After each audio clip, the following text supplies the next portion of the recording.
والسماء رفعها ووضع الميزان ألا تطغوا في الميزان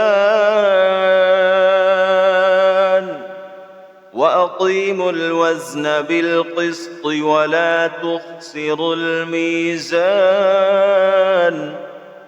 والأرض وضعها للأنام فيها فاكهة والنخل ذات الأكمام والحب ذو العصف والريحان فبأي آلاء ربكما تكذبان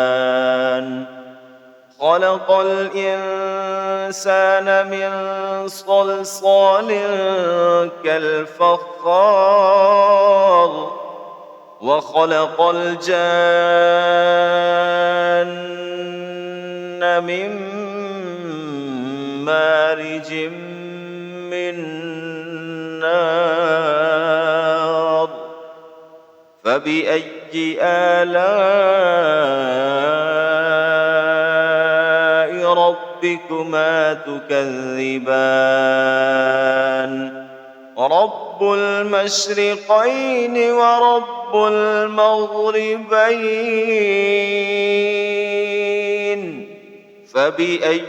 آلاء ربكما تكذبان